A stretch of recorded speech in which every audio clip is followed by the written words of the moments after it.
મિત્રો, આજે આપણે વાત કરવાના છીએ ઘરઘંટી સહાય યોજના વિશે, જેમાં તમને 25,000 રૂપિયા સુધીની ઘરઘંટી છે એ આપવામાં આવશે. આમના ઓનલાઈન ફોર્મ ભરાવાના શરૂ થઈ ગયેલ છે. ઓનલાઈન ફોર્મ કઈ રીતે ભરવું એના વિશે આજે આપણે આ વિડીયોની અંદર ચર્ચા કરવાના છીએ. તો વિડીયોને પૂરો જોવા વિનંતી. જો તમને વિડીયો ગમે તો લાઈક કરી દેજો, તમારા મિત્રો સુધી શેર કરજો અને ચેનલને સબસ્ક્રાઈબ કરી લેજો, જેથી આવી કોઈ પણ માહિતી આપ સુધી પહોંચતી રહે.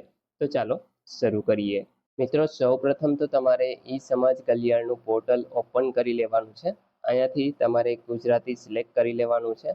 જેવું તમે ગુજરાતી સિલેક્ટ કરશો એટલે આખી વેબસાઇટ છે એ ગુજરાતીમાં કન્વર્ટ થઈ જશે. અહીંયા તમારે યુઝર આઈડી અને પાસવર્ડ છે એ લખવાના રહેશે. પરંતુ જો તમે આ વેબસાઇટ ઉપર પહેલી જ વખત મુલાકાત લેતા હોય તો તમારે અહીંયા નોંધણી કરવાની છે. તો અહીં નોંધણી કરવાના ઓપ્શન ઉપર ક્લિક કરવાનું છે. ત્યાર પછી મિત્રો અહીંયા પૂરેપૂરું નામ લખવાનું છે. મેલ ફિમેલ જે પણ હોય તમે સિલેક્ટ કરશો. અહીંથી ને તમારે તમારી જન્મ તારીખ આ રીતે સિલેક્ટ કરી લેવાની રહેશે. અને ત્યાર પછી અહીંયા આધાર કાર્ડનો નંબર નાખવાનો છે. ઈમેલ આઈડી તમારી પાસે હોય તો તમે આપી શકો છો, બાકી ચાલશે. અહીં આપણે કાસ્ટ તમારે સિલેક્ટ કરી લેવાની છે. જે પણ હોય એ તમે આ રીતે સિલેક્ટ કરશો. તમારો મોબાઈલ નંબર આ ખાનામાં લખવાનો છે. પાસવર્ડ તમારે આ ખાનાની અંદર લખવાનો છે અને એ જ પાસવર્ડ ફરી પાછો અહીંયા લખી દેવાનો છે. અહીંયા મિત્રો તમારે જે આ સિમ્પલ ગણિત આવે છે કેપ્ચા તરીકે, એનો જવાબ આપવાનો હોય છે આ રીતે, અને પછી રજિસ્ટરના ઓપ્શન ઉપર ક્લિક કરવાનું છે. મિત્રો, રજિસ્ટ્રેશન થઈ જાય ત્યાર પછી તમને તમારા મોબાઈલ નંબર ઉપર એક SMS મળશે. એ SMS તમારે સાચવીને રાખવાનો છે, જેમાં તમારું યુઝર આઈડી હશે.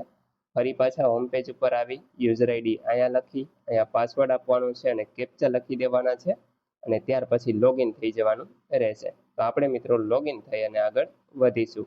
મિત્રો, જેવા તમે લોગિન થશો એટલે આ પ્રકારે તમને જેટલી પણ યોજનાનો લાભ મળવા પાત્ર હશે અહીંયા જોવા મળશે. હવે એમાં તમારે જવાનું છે સ્વરોજગાર લક્ષી લોન યોજના. તો આ યોજના ઉપર આપણે ક્લિક કરી દઈશું.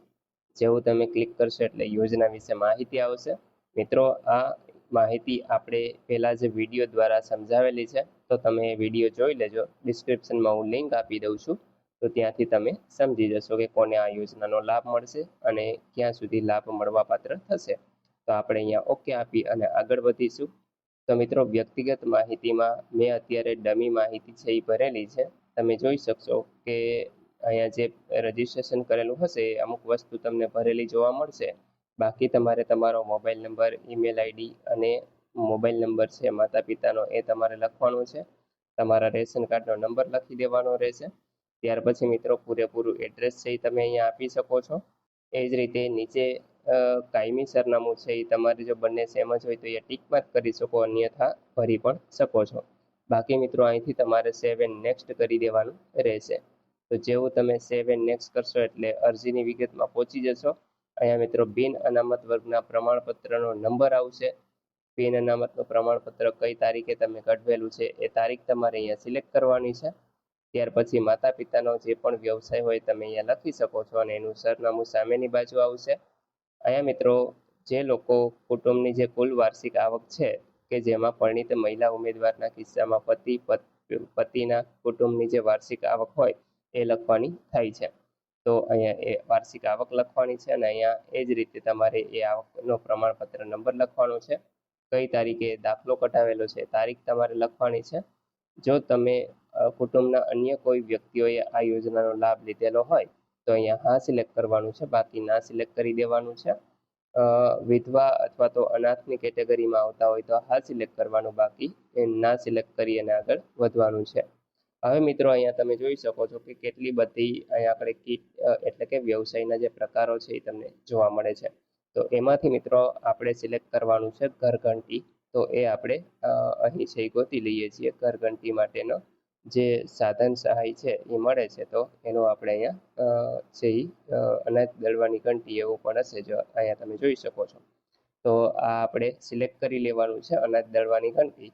બાકી મિત્રો 40 જેટલા વ્યવસાયો છે એના વિશે પણ આપણે વિડીયો બનાવેલો છે, તો તમને જે પણ વ્યવસાય લાગુ પડતો હોય એનો લાભ તમે મેળવી શકો છો. તો આપણે મિત્રો અહીંયા ઘરઘંટી છે એ સિલેક્ટ કરી લીધી છે. હવે આ વ્યવસાય માટે તમારે લોનની રકમની કેટલી જરૂર છે એ તમે અહીંયા આપણે સિલેક્ટ કરી શકો છો. ત્યાર પછી મિત્રો જે નિગમ અથવા તો પાસેથી તમે કોઈ સહાય મેળવેલી હોય બોર્ડ પાસેથી તો એ તમે હામાં સિલેક્ટ કરી અને અહીંયા રકમ આપી શકો છો. ન મેળવેલી હોય તો ના સિલેક્ટ કરી દેવાનું છે. એ જ રીતે મિત્રો, જો તમારી પાસે વ્યવસાય ચલાવવા માટે કોઈ લાયસન્સ હોય તો એ તમે હા અને એનો નંબર અહીંયા આપવાનો છે. ન હોય તો ના સિલેક્ટ કરી અને આગળ વધવાનું રહેશે. ત્યાર પછી મિત્રો નીચે તમે સ્ક્રોલ કરાવશો તો અહીં જે પણ જગ્યાએ વ્યવસાય કરવા ઈચ્છતા હો એનું સરનામું છે એ આવશે અને ગ્રામ્ય વિસ્તાર કે શહેરી વિસ્તાર એ તમારે સિલેક્ટ કરી લેવાનું છે. ત્યાર પછી મિત્રો અહીંયા આગળ શૈક્ષણિક લાયકાત છે એ તમારે આપવાની છે. અહીંયા અભ્યાસનું નામ આવશે. ત્યાર પછી પ્રવાહ, સામાન્ય, વિજ્ઞાન કે વિનિયન એ જે પણ તમને લાગુ પડતું હોય એ તમે ભરી શકો છો. અહીંયા બોર્ડ અથવા તો યુનિવર્સિટીનું નામ આવશે. પાસ કર્યાનું વર્ષ કયું છે વર્ષ તમારે નાખવાનું છે અને કુલ ગુણ છે એ તમારે લખવાના છે. એમાંથી તમે કેટલા મેળવેલા છે અને મેળવેલા ટકા અહીંયા લખી દેવાના છે. જો ન હોય તો અહીંયા આપણે તમે ડિલીટ કરી શકો છો અને આ કોલમ છે એ વહી જશે. ત્યાર પછી મિત્રો અહીંયા સેવ એન્ડ નેક્સ્ટ તમારે કરી દેવાનું રહેશે. ત્યાર પછી મિત્રો તમારે મિલકત, આધાર અને બેંકની વિગત આપવાની છે, જેમાં મિલકત ધારણ કરનારનું નામ અહીંયા તમારે લખી દેવાનું છે. ત્યાર પછી તમારો એની સાથે સંબંધ શું છે એ લખવાનું છે. મિલકતનું વર્ણન અહીંયા કરવાનું છે, જેમ કે પ્લોટ હોય અથવા તો ખેતીવાડીની જમીન હોય કે મકાન હોય તો એ રીતે તમારે અહીંયા આગળ લખવાનું રહેશે. ત્યાર પછી મિલકતનું સરનામું આવશે. અહીં મિત્રો મિલકતની વેલ્યુએશનની રકમ છે એ તમારે અહીંયા લખી દેવાની છે. ત્યાર પછી અહીંયા બેંકની વિગત આપવાની છે, જેમાં તમારું આધાર કાર્ડ સાથે બેંક ખાતું લિંક હોય એવો જ બેંક નંબર છે એ આપવાનો રહેશે. તો અહીંયા મિત્રો તમે જે પણ તમારી બેંક હોય લાગુ પડતી હોય એ તમારે સિલેક્ટ કરી લેવાની છે. ખાતાનો નંબર આપવાનો છે, અહીંયા શાખા લખી દેવાનું છે. ખાતાનો નંબર ફરી પાછો તમારે કન્ફર્મ કરવાનો છે અને આઈએફએસસી કોડ લખી અને સેવ એન્ડ નેક્સ્ટ કરી દેવાનું રહેશે. ત્યાર પછી મિત્રો તમારે ડોક્યુમેન્ટ અપલોડ કરવાના છે, જેમાં એક બિડાણ પણ આપેલું છે કે જે સેલ્ફ ડિક્લેરેશન કહીએ છીએ આપણે. તો એના ઉપર પહેલા ક્લિક કરી લઈએ છીએ. અહીંયા તમે જોઈ શકો છો કે પરિશિષ્ટ 1, જેમાં પિતા, વાલી અથવા તો અરજદાર અન્ય સાથેની જે સંબંધ છે કે જેના ઉપર તમારે મિલકત ઉપર બોજો ઊભો કરવાનો થાય છે, તો 50ના સ્ટેમ્પ ઉપર અહીંયા આગળ જે લખાણ તમારે કરવાનું હોય છે એ મુજબ નમૂનો આપેલો છે, જેમાં અહીંયા આગળ તમારું નામ આવશે, તમારી ઉંમર આવશે, ત્યાર પછી કઈ જગ્યાએ તમે રહો છો એ પૂરેપૂરું સરનામું આવશે. ત્યાર પછી મિત્રો કેના નામે છે તો એનું નામ આવશે, એ કઈ જગ્યાએ રહે છે એનું પૂરેપૂરું એડ્રેસ અને યોજનાનું નામ આવશે. આ તમામ વિગત છે એ તમારે ભરી દેવાની છે. અહીં આપણે મિલકતદારની સહી આવશે અને સાક્ષીની સહી અહીં આપણે આવશે. તો આ રીતે મિત્રો તમારે આ ભરવાનું હોય છે. જે બોજો મોર્ગેજ કરાવવાનું છે એનું ફોર્મ છે. તો એ મિત્રો હું તમને આપણી ટેલિગ્રામ ચેનલ ઉપર આપી દઈશ, તો ત્યાંથી પણ તમે આને મેળવી શકો છો. અને ત્યાર પછી આ ભરાઈ જાય પછી પાછું તમારે સ્કેન કરી અને મિત્રો આ જે છે એને અપલોડ કરવાનું થાય છે. તો હવે મિત્રો તમારે એક પછી એક ડોક્યુમેન્ટ છે અપલોડ કરવાના છે કે જેની સાઇઝ 1 MB અથવા તો એનાથી ને ઓછી હોય. તો અહીં મિત્રો શાળા છોડ્યાનું પ્રમાણપત્ર તમારે અપલોડ કરવાનું છે. આધાર કાર્ડ, રેશન કાર્ડ, રહેઠાણનો પુરાવો, બિન અનામતનું જાતિ પ્રમાણપત્ર, કુટુંબની વાર્ષિક આવકનું પ્રમાણપત્ર, અભ્યાસનો પુરાવો જેમાં તમે માર્કશીટ અપલોડ કરી શકો છો. ત્યાર પછી જો તમે ઇન્કમ ટેક્સ ભરતા હોય તો એના બધા જ પેજ અથવા તો સેલેરી સ્લીપ છે એ તમે અપલોડ કરી શકો છો. પાન કાર્ડ છે એ તમારે અપલોડ કરવાનું છે. ત્યાર પછી મિત્રો જે પરિશિષ્ટ 1 જે આપણે બોજા નોંધ તરીકે અહીંયા આપણે ભરી અને તમને બતાવ્યું તો એ તમે અપલોડ કરી શકો છો. ધંધાના અનુભવનો આધાર, જેમાં પેઢી, શાખા, સંસ્થા, રેકોર્ડ, નોંધણી થયેલ રજિસ્ટ્રેશન નંબર સાથે તમારે અપલોડ કરવાનું છે. અરજદારના બેંક પાસબુકની ઝેરોક્સ આઈએફએસસી કોડ સહિત હોવી જોઈએ. અરજદારની સહી અને અન્ય કોઈ દસ્તાવેજ હોય તમારી પાસે તો આ તમામ વસ્તુ છે એ તમારે અપલોડ કરવાની રહેશે.